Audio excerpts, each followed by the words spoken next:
apakah memang program efisiensi anggaran ini efektif atau tidak? Apakah dengan ada program seperti ini Pak Prabowo mampu menjalankan secara konsisten dan kontinu atau tidak? Kalau seandainya mereka bisa melakukan efisiensi, ini bagi saya ini adalah sebuah hal yang luar biasa begitu. Menjadi nilai lebih atau nilai tambah ketika beliau berhasil membangun justru infrastruktur sampai di tingkat desa yang baik.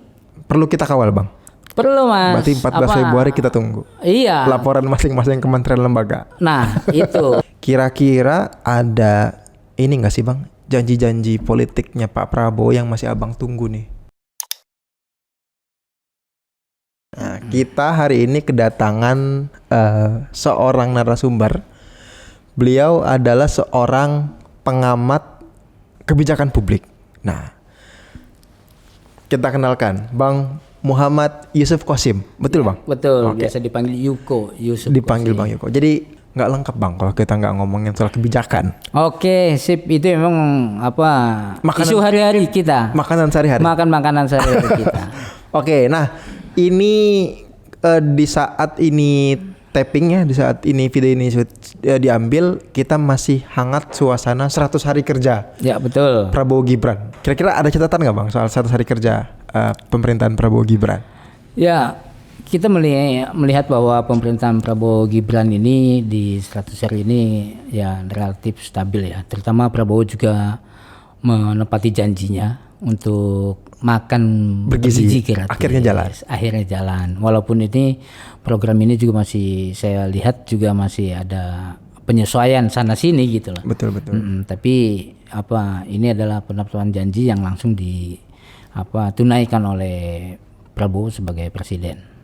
Oke, kalau nggak salah selain makan bergizi ada beberapa kayak penghapusan utang untuk UMKM, Bang ya. Ya, juga betul. Jalan dan beberapa program lain yang kalau katanya pemerintah hari ini quick win ya. Yang selebihnya masih kita tunggu. Nah, ini kan tantangannya Pak Prabowo ini kan besar, Bang. Ya. Tantangannya besar, maunya besar dan didukung oleh kabinet yang besar. Ya. Nah, ini mungkin yang masih hangat, Bang, terbaru. Ini ternyata Pak Prabowo mengeluarkan Inpres 1 tahun 2025. Ya, betul. Soal efisiensi anggaran. Abang sempat mengikuti atau punya komentar soal itu? Ya, memang ini agak mengejutkan juga ya bahwa efisiensi anggaran ini yang dikeluarkan oleh Pak Prabowo melalui Inpres ini. Jadi memang Pak Prabowo punya kabinet yang gemuk. Ada 48 kementerian lah. Tapi di satu sisi postur anggaran kita, APBN kita ini juga terbatas ya. Agak terbatas karena ya tadi ada kebutuhan untuk memenuhi janji politik Pak Prabowo ketika masa kampanye, yaitu salah satunya makan bergizi gratis. Juga nanti ada misalnya pendidikan gratis dan macam-macamnya itu juga mesti ditunaikan gitu ya. Betul. Nah, sementara anggaran kita APBN kita ini ya terbatas. Hanya untuk APBN 2025 ini 3.600 triliun lah. Oke. Sedangkan makan bergizi gratis yang program sedang berjalan ini hampir 500 triliun gitu. Nah, ini didapat bagaimana untuk menyesuaikan anggaran-anggaran ini? Belum lagi nanti program-program yang lain. Makanya Pak Prabowo mengeluarkan Inpres nomor 1 tahun 2005 yang bulan Januari ini untuk efisiensi anggaran. Total kalau kita lihat bahwa ada sekitar 306 triliun yang jumlah yang akan diefisiensikan itu dari pemerintah pusat, kementerian atau lembaga, juga pemerintah daerah. Kalau seandainya kita lihat angkanya di pemerintahan pusat itu sekitar 256 triliun dan untuk pemerintah daerah itu ada efisiensi sebesar 50 triliun. Okay. Ini angka yang cukup besar juga gitu. Dan kalau kita lihat ini justru menjadi tantangan. Apa tuh, Bang, tantangannya? Tantangan. Apakah memang program efisiensi anggaran ini efektif atau tidak? Okay. Tantangannya demikian. Apakah berhasil atau tidak? Oke. Nah, kenapa? sebelumnya juga pernah waktu zaman Pak Jokowi juga ada efisiensi anggaran seperti ini gitu. Tapi akhirnya hanya berjalan berapa lama, setelah itu tidak berjalan lagi. Nah, ini saya bilang tantangan, apakah dengan ada program seperti ini Pak Prabowo mampu menjalankan secara konsisten dan kontinu atau tidak? Kenapa? Berat juga Mas. Kita melakukan efisiensi anggaran ini dengan misalnya birokrasi kita yang cukup gemuk juga, kementerian yang gemuk, birokrasi yang gemuk juga, kemudian juga kebiasaan birokrasi kita itu mudah mengeluarkan anggaran tanda kutip begitu, mudah tanda kutip mengeluarkan anggaran misalnya untuk perjalanan dinas, untuk rapat-rapat dan untuk kegiatan-kegiatan lainnya. Ini yang sudah membudaya sebelumnya ini tiba-tiba harus dipangkas. Harus dipangkas. Karena kalau kita lihat misalnya efisiensi anggaran itu kan ada mencakup 6 hal besar gitu ya. 16 item ya. Ya, dari 16 item itu kalau kita bagi itu menjadi kita clustering itu ada 16 besar, Mas. Oke. Hanya 6 saja misalnya belanja operasional perkantoran. Oke. Mulai dari ATK ya.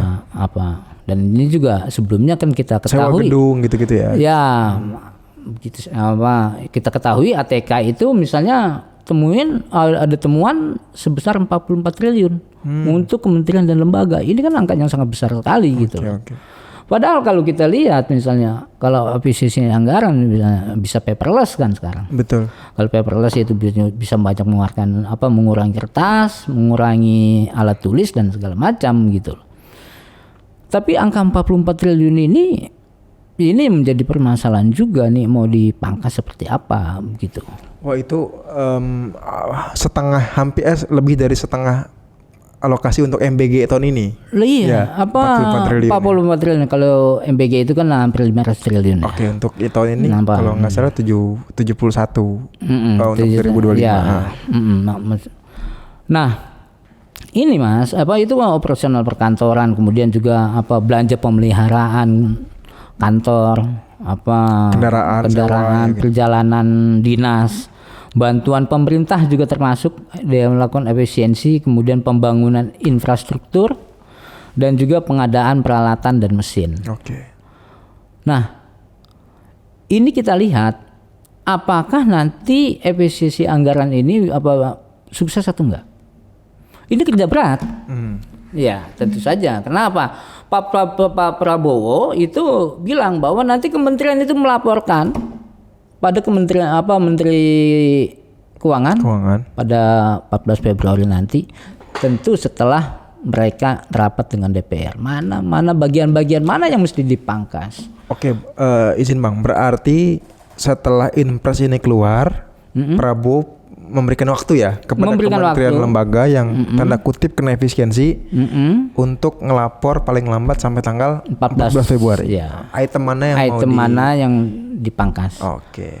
Nah, ini tantangannya di situ, Mas. Okay. Apakah nanti bagaimana mereka rapat dengan DPR, kemudian bagaimana mereka bisa melakukan efisiensi atau tidak.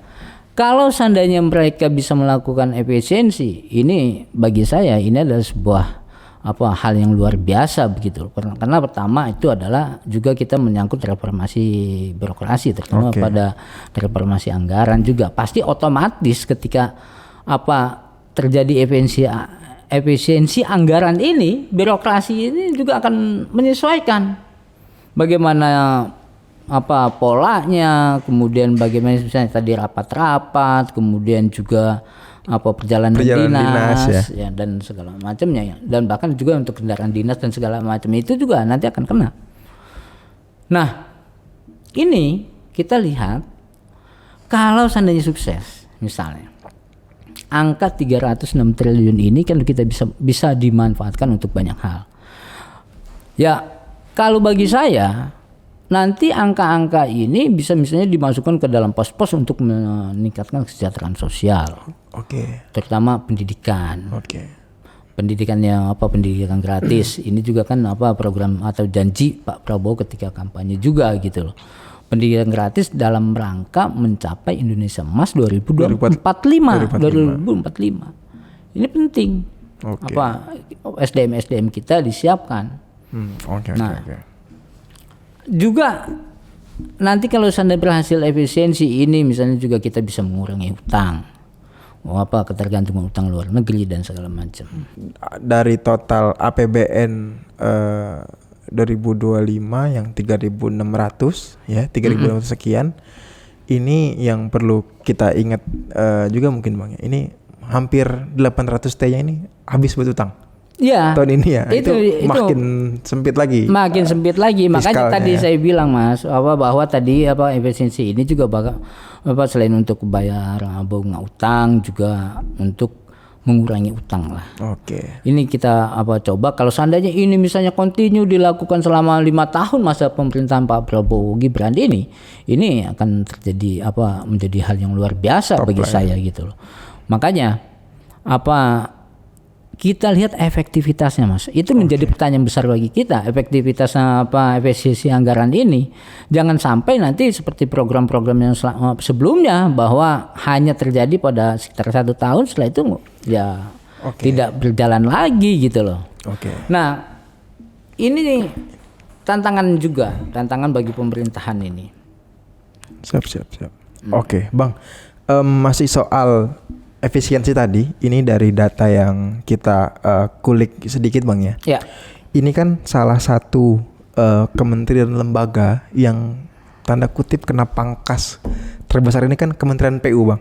Ya. Ini sampai berapa ini? Sampai 81 T lah. Ya. Nah, Abang melihat ini mungkin sempat ramai juga di media ya. Abang melihat ini bahwa ini nggak sih Bang? Di antara kemarin pemerintahan Pak Jokowi dengan Pak Prabowo ini soal mazhab pembangunan. Ya. Kalau orang bilang mazhabnya Pak Jokowi ini infrastruktur. Ya. Sementara Pak Prabowo ini lebih SDM karena quick win-nya kan program makan bergizi gratis, neken stunting gitu. Ya. Abang melihatnya gimana Bang?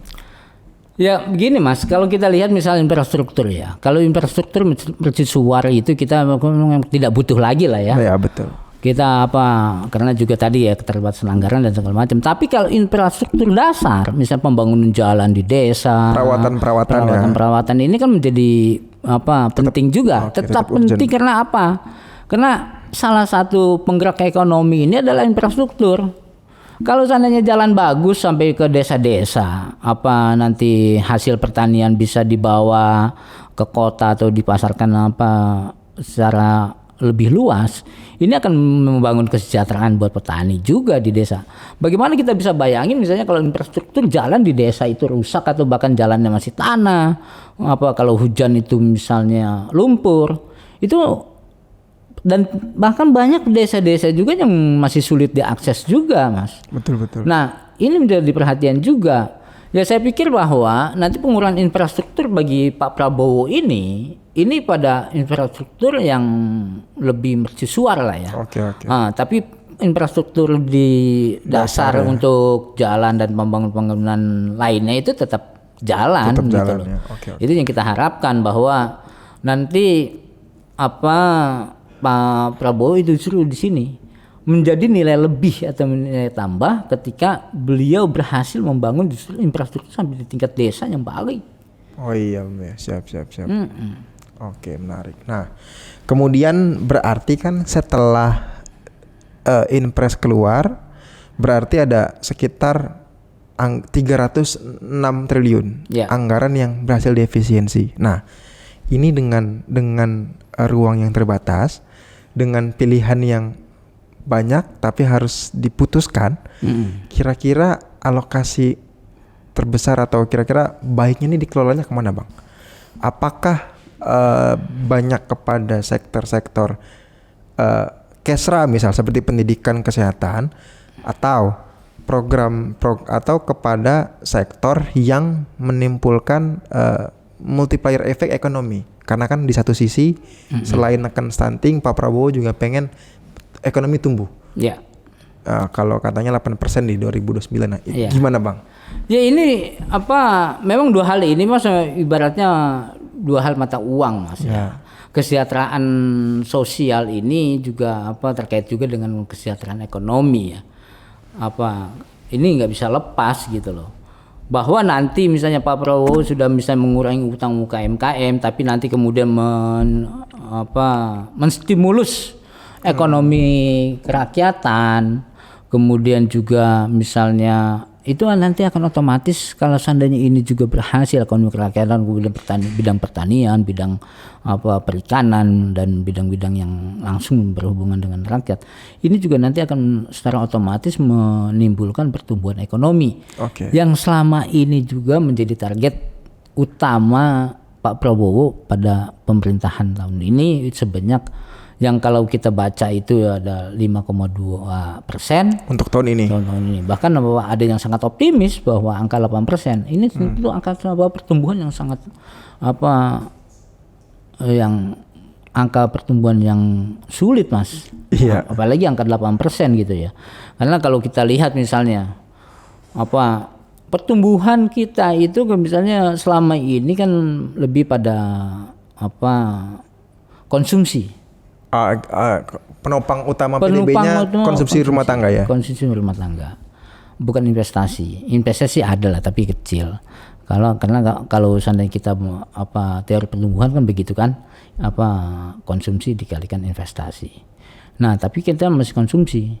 Nah konsumsi yang terbesar ini adalah bagaimana dari APBN itu. APBN itu dikeluarkan sebagai stimulus pendongkrak ekonomi tangga itu.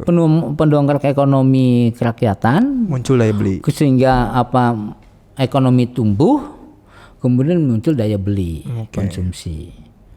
Nah ini yang kita harapkan. Karena apa, Mas? Kalau seandainya orang nggak punya uang kan mau beli pakai apa? Gitu. Makanya ini yang mesti kita dorong juga bagi pemerintah Prabowo ini adalah bagaimana meningkatkan pemerataan ekonomi lah.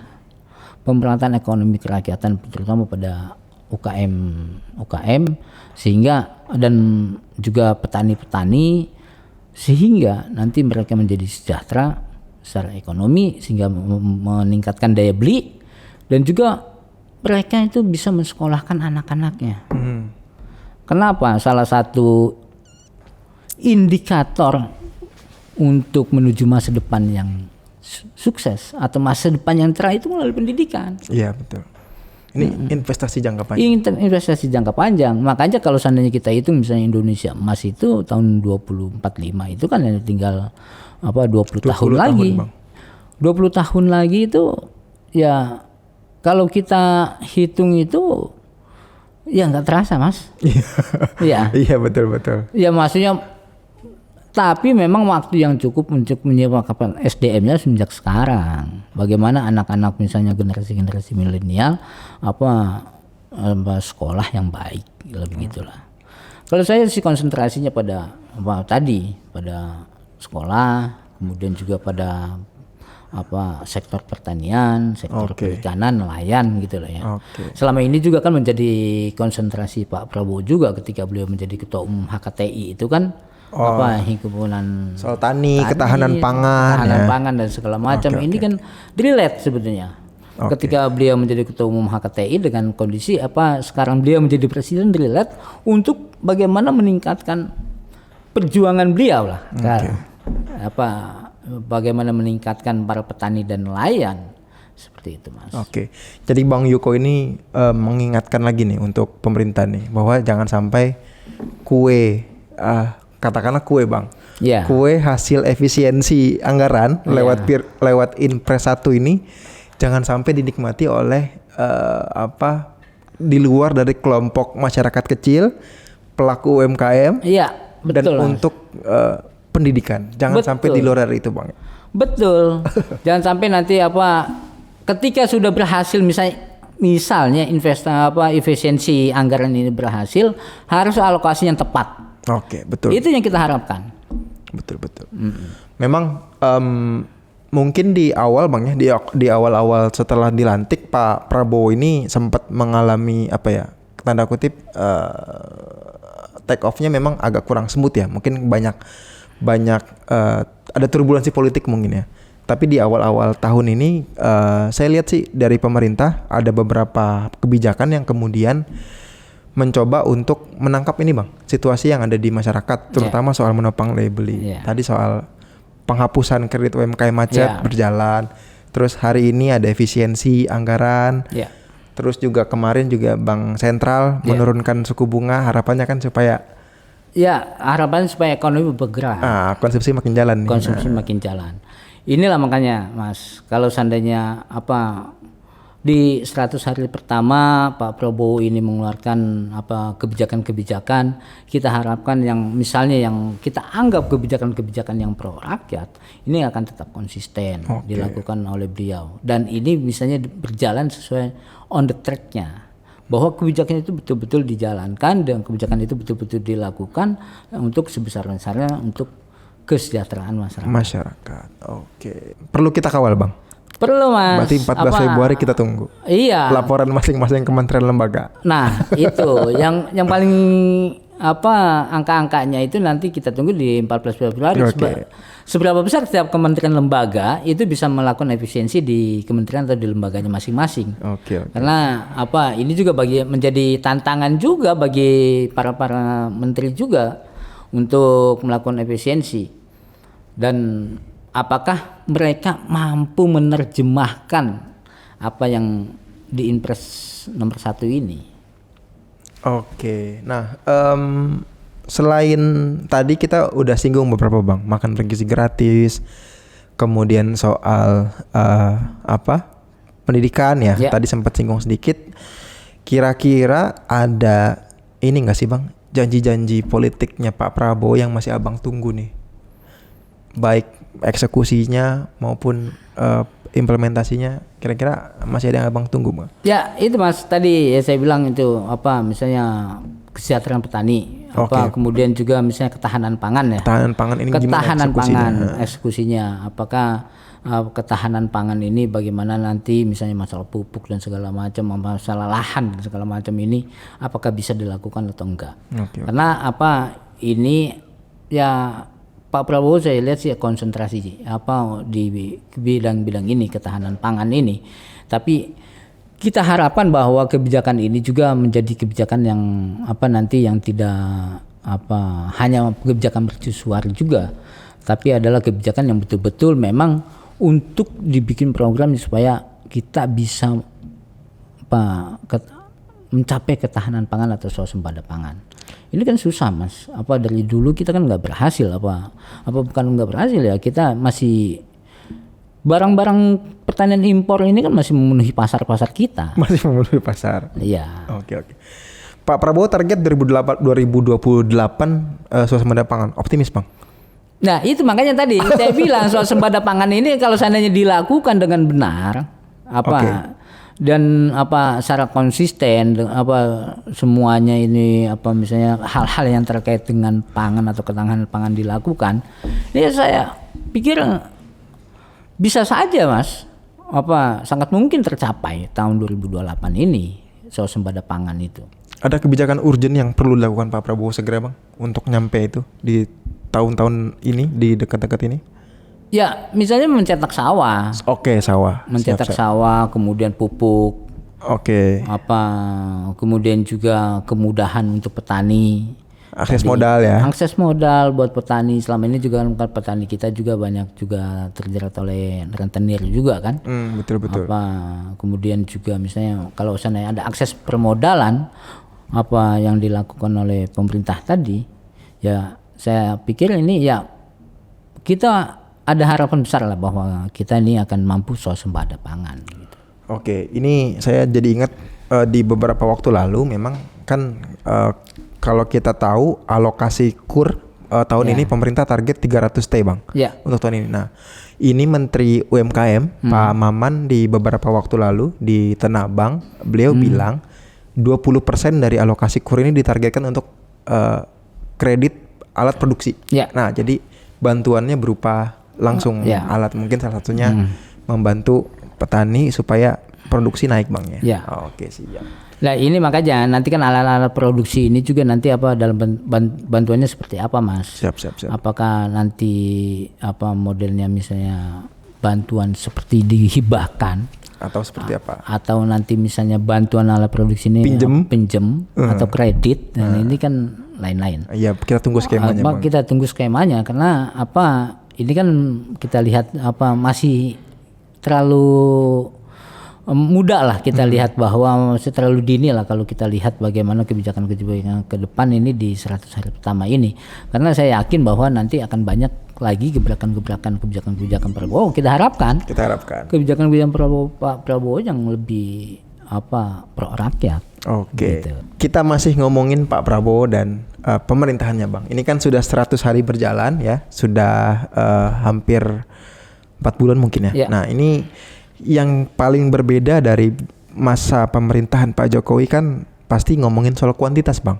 Ya. Nah, kira-kira Abang melihatnya sampai sejauh ini nih dengan jumlah kabinet yang sekian banyak anggotanya, Abang melihatnya bagaimana, Bang? Ya kan gini Mas, ini kan sebuah realitas politik ya. Realitas politik yang memang kenapa kabinet menjadi gemuk ini kan realitas politik bahwa akomodasi politik lah misalnya. Nah, makanya tadi diimbangi kalau kabinet yang gemuk diimbangi dengan efisiensi. Oke, berarti sudah pas. Nah, ini kalau seandainya ini bisa efisiensi bisa di kabinet gemuk ini, nanti otomatis malah akan lebih. Oh iya benar. Yang lain mengikuti. Yang selama ini bahwa orang bilang dikhawatirkan dengan kabinet gemuk ini akan membesarkan budget anggaran juga akan menjadi semakin besar. Tapi dengan adanya efisiensi ini kita harapkan bahwa ini loh kabinet gemuk nggak masalah loh, tapi kita bisa melakukan efisiensi di anggaran ini.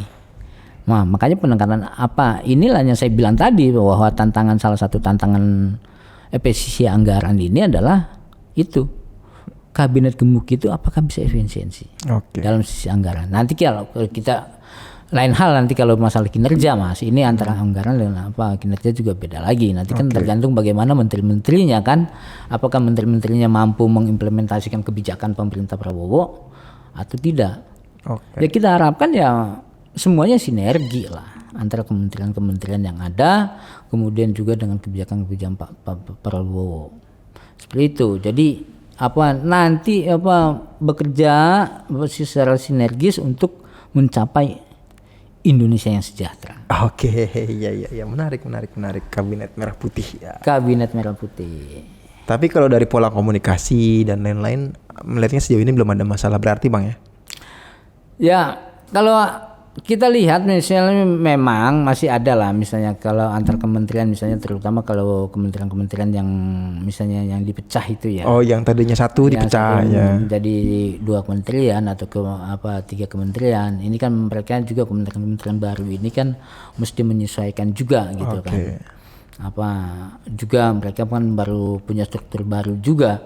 Nah, ini menyesuaikan dengan yang ada gitulah. Idealnya. Dan kita harapkan memang mereka juga cepat bekerja karena kondisinya harus seperti itu. Bahwa nggak ada istilahnya bahwa menteri ini harus santai-santai segala macam gitu loh, walaupun itu adalah kementerian baru semuanya harus gas. Gitu Mas. Idealnya publik bisa mentolerir kementerian-kementerian terutama yang baru ya, terutama kementerian baru ini untuk adaptasi berapa lama Bang? 4 bulan? 5 bulan? Ideal sih 3 bulan ya Mas. 3 bulan ya? 3 bulan. Kalau seandainya 3 bulan 3 bulan ya 100 hari itu tadi ya. Kalau seandainya 100 hari ini kita lihat misalnya belum ada juga ya kita harapkan lah ya jangan lama-lama lah. Karena menteri itu kan adalah jabatan politis yang ditunjuk oleh presiden. Ya presiden kan misalnya bisa menilai kalau seandainya menteri-menterinya tidak kompeten atau tidak capable, ya bisa saja melakukan reshuffle kabinet. Jadi untuk menteri-menteri yang selama 100 hari dan setelahnya ini nggak perform, kira-kira siap-siap WhatsApp-nya ada notif dari Mayor Teddy lah Bang. Lah kira-kira begitu Mas. Ya, ada teguran-teguran kecil. Ada teguran-teguran kecil Tapi kalau soal offside gitu-gitu nggak ngeliat Bang ya? Ya ada sih ya. Ada mungkin ada minor ya mungkin. Minor ya berapa pejabat kan juga ditegur juga oleh Mayor Teddy juga kan gitu kan. Ya tapi ya makanya tadi saya bilang bahwa ini penyesuaian lah ya mungkin. Ya terutama nanti ya setelah 100 hari Mas. setelah 100 hari ini kalau seandainya memang misalnya bulan ke-4, bulan ke-5 dan bulan ke-6 misalnya kinerja menteri itu masih kedodoran, ya kita bisa dievaluasi gitu loh. Dan juga ini menjadi penting juga bahwa kita sebagai publik juga bisa mengevaluasi, Mas. Sekarang kan akses evaluasi itu kan banyak kanal-kanalnya gitu loh, tidak hanya kalau dulu itu kan misalnya kita melalui media mainstream lah yang terbatas. Kalau sekarang kan bisa melalui medsos atau bisa melalui platform apapun lah ya. Bahkan sekarang medsos lebih efektif. Lebih efektif. No viral no justice. No viral no justice. Nah itu makanya kita kawal terus supaya memang pemerintahan ini berjalan pada on the track-nya lah.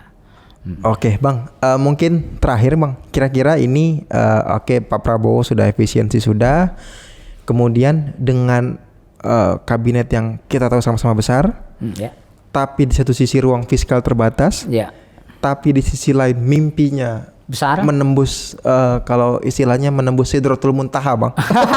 Menembus langit ketujuh. Apa yang harus dilakukan Pak Prabowo agar semuanya bergerak efektif mencapai satu tujuan, Bang? Gimana, Bang? Ya, terutama Pak Prabowo sebagai kepala pemerintahan ya tetap harus konsisten. Harus konsisten menjaga kinerjanya. Pertama itu menjaga kinerjanya beliau, bahwa beliau memang kita harapkan sesuai dengan harapan-harapan publik ketika sebelum pemilu, karena 58% Mas yang pemilih beliau. Itu kan harapan juga lebih dari setengahnya ya.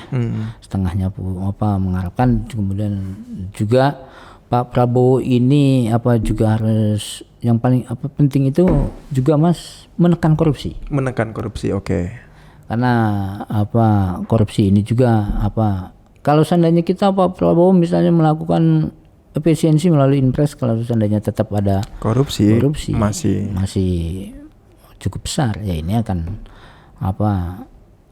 kita bilang ya bisa jadi akan gagal gitu. Berarti ini pemberantasan korupsi ini yang paling urgent harus dilakukan oleh Pak Prabowo ya. Siap, Bang, terima kasih. Oke, Mas, waktunya. Sama-sama, Mas. Senang sekali diundang ke acara ini, Mas. Jangan kapok, Bang. Oke, Mas. Wah, ini senang sekali saya diundang. Semoga kita ketemu lagi, ada gebrakan baru lagi. Siap.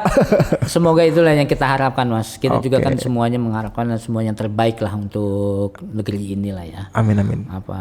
Dan kita juga harus optimis lah, memandang bahwa bagaimana negeri ini adalah negeri yang besar, dengan juga yang kita orang-orangnya juga yang ya saya yakin juga memang orang-orang yang memiliki kinerja yang baik lah dan pemimpin yang baik juga lah. Seperti itu. Oke, Bang, mungkin pemirsa nih ada yang penonton yang pengen tahu aktivitas Abang keseharian, kira-kira bisa lihat di mana, Bang? Kalau di sosmed, Bang, bisa lihat di mana? Ya kalau seandainya saya sosmed sih hanya aktif di Facebook aja. Di Facebook ya. Saya menulis lah. Gitu. Berarti Facebooknya namanya Muhammad Yusuf Qasim. Oke. Bang Yuko, terima kasih. Oke, terima kasih juga Mas. Ketemu lagi. Sampai ketemu juga. Oke, pemirsa, tadi diskusi panjang dengan Bang Yuko. Kita tunggu ke depan bagaimana implementasi dari efisiensi Inpres yang dilakukan oleh Pak Prabowo soal efisiensi anggaran, dan juga tentunya kebijakan-kebijakan lain yang semoga itu tidak lepas dari kepentingan publik, kepentingan masyarakat, dan untuk mencapai Indonesia yang sama-sama kita cita-citakan. Sekian, saya Farhan Nugraha pamit, sampai jumpa di Jaga Asa selanjutnya.